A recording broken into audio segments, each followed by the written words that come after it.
তো search engine fundamentals গুলো নিয়ে যদি আমি প্রথমত কথা বলি, আমাকে অবশ্যই অ্যাজ এ রাইটার থিঙ্ক করতে হবে। আমরা অ্যাজ এ এসইও এক্সপার্ট হিসেবে যাব না, আমরা জাস্ট অ্যাজ এ রাইটার হিসেবে এসইও কি ইম্প্যাক্ট ফালায় বা কি রকম আপনার ক্যারিয়ারকে বুস্ট করার জন্য কি রকম রোল প্লে করে, এইটা আপনার আগে জানতে হবে। এইটা জানার জন্য আমি যদি বলি যে সার্চ ইঞ্জিন এটা একটা search engine, most popular search engine Google.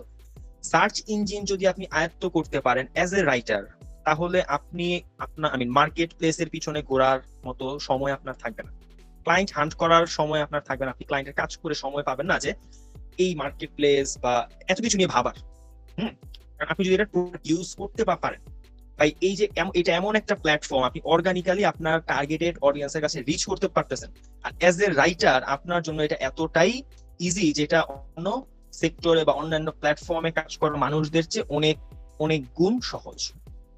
এখন এই এসইওর মধ্যে কি নিয়ে কাজ, আমি কোন বিষয়টা নিয়ে কাজ করবো এবং এসইও বা সার্চ ইঞ্জিন কিভাবে কাজ করে তা জানার আগে আমাদের যেটা জানতে হবে সেটা হচ্ছে সার্চ ইন্টেন্টটা কি। আসলে সার্চ ইন্টেন্ট কি, এখন অ্যাজ এ রাইটার না, অ্যাজ এ অডিয়েন্স না, আমরা daily as a human being আমরা আমাদের ডেইলি অ্যাক্টিভিটিস সম্পর্কে যদি একটু রিমাইন্ড করি যে আমরা সারাদিন অলমোস্ট এমন আজকের বা কালকে 2-3 দিন বা নেক্সট 1 উইকের মধ্যে আমরা প্রত্যেকটা মানুষ একবার হইলেও এই গুগলের কাছে গিয়ে যে কোনো একটা কোশ্চেন জিজ্ঞেস করছি, যে কোনো একটা কোয়ারি নিয়ে গেছি ওইটার সলিউশন বা অ্যান্সারের জন্য, একটা প্রবলেম নিয়ে গেছি ওইটার সলিউশনের জন্য। আমরা এখানে প্রতিটা মানুষই এই কাজটা লাস্ট 1 উইকের মধ্যে অ্যাটলিস্ট একবার হইলেও করছি, কারণ এটা এমন ভাবে আমাদের লাইফের সাথে কানেক্টেড। এখন হচ্ছে আমরা যে প্রবলেম নিয়ে গেছি বা যে কোশ্চেনটা নিয়ে গেছি ওটা কি বলছে সার্চ ইঞ্জিনের ভাষায় সার্চ ইন্টেন্ট। আপনি যেমন একটা কোশ্চেন নিয়েছিলেন সলিউশনের জন্য বা অ্যান্সারের জন্য, এইরকম এখন আমরা যেটা করবো, আরো যে বিং আছে বা আরো যে ইউজার আছে, সার্চ ইঞ্জিন ইউজার আছে, তাদের কোশ্চেন গুলার অ্যান্সার আমরা খুঁজে খুঁজে সুন্দর মতো চমৎকার ভাবে বের করবো, যেটাকে বলা হচ্ছে সার্চ ইন্টেন্ট। এবং আমরা কাজ করব সার্চ ইন্টেন্ট নিয়ে, তাদের সার্চ ইন্টেন্ট। ওকে, আমি এরপর থেকে কোনো কোশ্চেন বলবো না, আমরা সার্চ ইন্টেন্ট এই ওয়ার্ডটাই ইউজ করব, এই ফ্রেজটাই ইউজ করব পরবর্তীতে প্রত্যেকটা লেকচার বলেন ক্লাসে বলেন। সার্চ ইন্টেন্ট কি বোঝা গেছে, কারণ হচ্ছে আমরা রাইটারদের এই সার্চ ইন্টেন্ট নিয়েই কাজ করতে হয়। ভাই সার্চ ইঞ্জিন অপটিমাইজেশন বলতে এখন জাস্ট নামই আছে, এক কথায় বলতে গেলে এখন এটা সার্চ ইন্টেন্ট অপটিমাইজেশনই বা হইতে পারে। এখন আমরা ওই যে বলতে স্পেসিফিকলি কিওয়ার্ড নিয়ে আইছি, এখন আমরা মূল ফোকাস বা ক্রুশিয়াল পার্ট হচ্ছে সার্চ ইন্টেন্ট ফুলফিল হইলো কিনা, মানে আমার অডিয়েন্স যেটা চাচ্ছে সেটা ফুলফিল হইলো কিনা। আপনারা হয়তো বা জানেন এই যে অলরেডি একটা আপডেট চলতেছে গুগলের, আচ্ছা রেকর্ডিং কি হচ্ছে, আচ্ছা অলরেডি একটা গুগলের আপডেট চলতেছে হেল্পফুল কন্টেন্টের।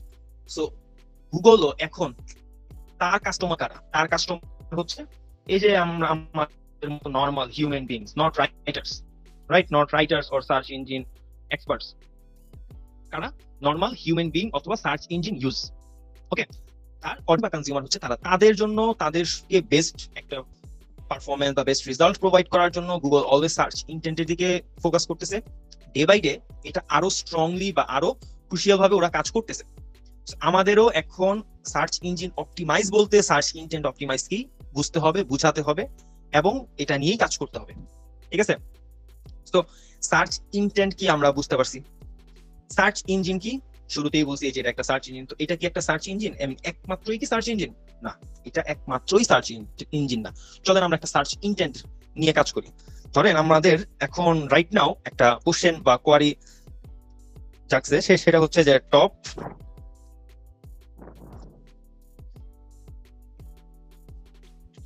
search engines are India, not in India, man.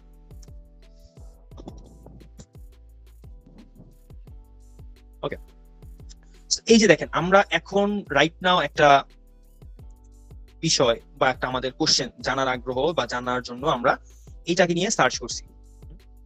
এইটাকে বলা হচ্ছে এই জিনিসটাকে বলা হচ্ছে, আমি একটু এটাকে বড় করে নেই, এই যে যে জিনিসটাকে বলা হচ্ছে আমাদের সার্চ ইন্টেন্ট, এটাকে আমি বলতেছি সার্চ ইন্টেন্ট। এটার আরো একটা নাম আছে, এটার আরো একটা নাম আছে, ওই নামেই পরিচিত, সেটা হচ্ছে কিওয়ার্ড। কিন্তু আজকে আমরা কিওয়ার্ড পার্টে যাব না, আমরা নেক্সট ক্লাসে যাব কিওয়ার্ড নিয়ে কথা বলতে। But for the time being কিওয়ার্ডের যেই এই কি বলে এই টপিকের বা এটাকেই বলা হচ্ছে বেসিক্যালি সার্চ ইন্টেন্ট। আমাদের সার্চ ইন্টেন্টটা কি ছিল, আমি জানবো, কি জানবো, আমি কি জানতে বা কি খুঁজতেছি, টপ সার্চ ইঞ্জিনের নামগুলা। সো এইখানে সুন্দর মতো দেখেন চলে আসছে টপ সার্চ ইঞ্জিনস। আমাদের আশেপাশে একমাত্র গুগলই টপ সার্চ ইঞ্জিন না, এছাড়াও আরো আছে। এছাড়া আরো কি আছে, বিং আছে, বাইডু আছে, ইয়াহু আছে, ask.com, DuckDuckGo, এমনও হাজারো হাজারো সার্চ ইঞ্জিন ডেইলি ইনভেন্ট হইতেছে, পাবলিশ হইতেছে। কিন্তু মোটামুটি ওয়ার্ল্ডের মধ্যে অলমোস্ট 80% অডিয়েন্স গুগলেই সার্চ করে থাকে। কারণ হচ্ছে গুগলের এমন কিছু নাই যে আপনাকে ও প্রোভাইড করতেছে না। এই যে দেখেন, আপনি যদি এখানে যান মোর ফ্রম গুগল, সবকিছু আপনি গুগলের মধ্যে পেয়ে যাবেন। ইনফ্যাক্ট এখন তো আমার মতো যারা আছে বা আমার মতো আই ডোন্ট নো কয়জন আছে, আমি এখন এই যে শুধুমাত্র পাওয়ার পয়েন্টে ইউজ করা হয় মাইক্রোসফটের। এছাড়া আপনার ওয়ার্ড বলেন, ওয়ার্ডের অল্টারনেটিভ হিসেবে আমি ডক্স ইউজ করি, এক্সেলের অল্টারনেটিভ হিসেবে আমি এই কি বলে গুগল শিট ইউজ করি। সো মোটামুটি অনেক অনেক বর্তমানে অডিয়েন্স বা ইউজার আছে যারা এখন গুগলের এই যে প্রত্যেকটা টুল ইউজ করতেছে চমৎকার ভাবে। কারণ গুগল আমাদেরকে সবকিছু প্রত্যেকটা অ্যাক্টিভিটি বা লাইফ সেভিং বা টাইম সেভিং এর জন্য প্রত্যেকটা টুলস ও আমাকে প্রোভাইড করতেছে, গুগল ম্যাপ থেকে শুরু করে এ টু জেড সব। তো আমি গুগল ছাড়া আর কই যাব, তাই না? আর পারফরমেন্স ভালো, রেজাল্ট ভালো কম্পারেটিভলি দ্য আদার্স। তো আপনার অবশ্যই এই কারণেই আপনার আমার মতো আমরা যেরকম ভালো একটা সার্ভিস পাচ্ছি, দ্যাট মিনস হচ্ছে সবাই পাচ্ছে। এই রিজনেই মোটামুটি 80% অডিয়েন্স ওয়ার্ল্ডের মধ্যে গুগলেই সার্চ করে বা অ্যাজ এ সার্চ ইঞ্জিন হিসেবে ইউজ করে। ঠিক আছে? সো যেহেতু 80%, মোর দ্যান 80% পপুলেশন ইউজিং আর using Google as their search engine, so আমরা অ্যাজ এ রাইটার যদি গুগলকে অ্যাজ এ কনস্ট্যান্ট হিসেবে বা স্ট্যান্ডার্ড হিসেবে কাউন্ট করে আমাদের কাজগুলো আগাই, আই গেস ভালো একটা রেজাল্ট পাবো আমি। ইনফ্যাক্ট ওই অ্যালগোরিদম বা ওই যে যে সার্চ ইন্টেন্ট আছে, ওই যে কি বলে রুলস আছে, চেকলিস্ট আছে, এগুলো নিয়ে যদি আমরা কাজ করি, আমরা কিন্তু গুগলের পাশাপাশি এই যে যে বিং বাইডু ইয়াহু এগুলাতেও মোটামুটি ভালো একটা রেজাল্ট পাবো। যদিও আমি গুগল এবং বিং ছাড়া আর কোনোটায় কাজ করি না, কারণ আমি অন্যান্য গুলোতে সাইট পাবলিশ করা হয় না। সার্চ ইঞ্জিনের মধ্যে বিং এর মধ্যেও কাজ করা হয় মোটামুটি। আচ্ছা, যাই হোক, এখন ঘটনা হচ্ছে যে তাহলে আমরা গুগলকে অ্যাজ এ কনস্ট্যান্ট হিসেবে কাউন্ট করে বা স্ট্যান্ডার্ড ধরে আমরা কাজ করব, ঠিক আছে, আমাদের পরবর্তী কাজগুলো। আচ্ছা, এখন আমরা এটার অ্যান্সার পাইছি, এইটারও অ্যান্সার পাইছি কিভাবে কাজ করে বলতে আমাদের সার্চ ইন্টেন্ট গুলোকে গুগল ফুলফিল করতেছে, যে একটা হেল্পফুল কন্টেন্ট বা আমার অ্যাজ এ ইউজার আমার সার্চ ইন্টেন্টটাকে ফুলফিল করে এমন একটা অ্যান্সার সে দিচ্ছে বা সলিউশন যে প্রোভাইড করছে তাকেই আইনা আমার কাছে প্রথমে দেখাচ্ছে। ঠিক আছে? আর এই কি বলে হোয়াট ইজ অ্যালগোরিদম, গুগলের অ্যালগোরিদম বলতে ওর যে রুলস, ওর একটা নীতি আছে, নিয়মমালা আছে। এই যে যে নীতি নিয়মমালা বা এই যে চেক লিস্ট, রিকোয়ারমেন্টস, এগুলাকেই বলা হচ্ছে এখানে অ্যালগোরিদম।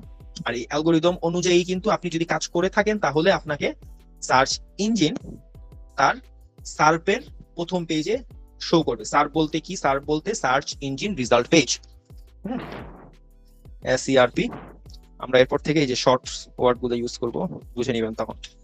আমি আর সার্চ ইঞ্জিন রেজাল্ট পেজ কোনটাকে বলা হচ্ছে? এই যে যে পেজটাকে, এটাকে বলা হচ্ছে সার্চ ইঞ্জিন রেজাল্ট পেজ।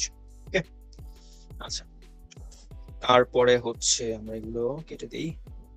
তারপরে হচ্ছে সার্চ ইঞ্জিন অপটিমাইজেশন বলতে তাহলে কি বোঝানো হচ্ছে এখানে? এগুলো একেবারে বেসিক লেভেলের কোশ্চেন, ফান্ডামেন্টাল টাইপের। সার্চ ইঞ্জিন অপটিমাইজেশন বলতে এই যে যে অ্যালগোরিদম বা রুলস, নিয়মমালা, নীতি, এগুলো মেনে যখন আমরা একটা পেজের জন্য কাজ করে থাকি, ওইটাকেই বলা হচ্ছে সার্চ ইঞ্জিন অপটিমাইজেশন। ঠিক আছে? আমরা যখন গুগলের অ্যাজ এ কনস্ট্যান্ট বা আমার যেহেতু 80% অডিয়েন্স, আমার ওয়েবসাইটের 80% অডিয়েন্স আমার ইসের জন্য গুগল থেকে আসতেছে, সো ওর নিয়মমালা গুলো, নীতিগুলো মেনে যখন আপনি একটা আর্টিকেল লিখবেন, ওইটা কি বলা হচ্ছে কি? সার্চ ইঞ্জিন অপটিমাইজড আর্টিকেল বা SEO ফ্রেন্ডলি আর্টিকেল। সো এক কথায় আমরা এখানে সবাই আসছি কি জানতে? আমরা সবাই এখানে আসছি গুগল বা সার্চ ইঞ্জিনের রুলস গুলা জানতে। এক কথা কিন্তু এটাই বোঝায়, তাই না? যে আপনারা আমার কাছে আসছেন গুগল কি চায় এইটা জানতে, আর এই জিনিসগুলা কিভাবে অ্যাপ্রোপ্রিয়েটলি গুগলকে প্রোভাইড করা যাবে, যেন গুগল আপনাকে আপনাকে অথবা আপনার কন্টেন্টকে র্যাঙ্কিং প্রোভাইড করে। যেমন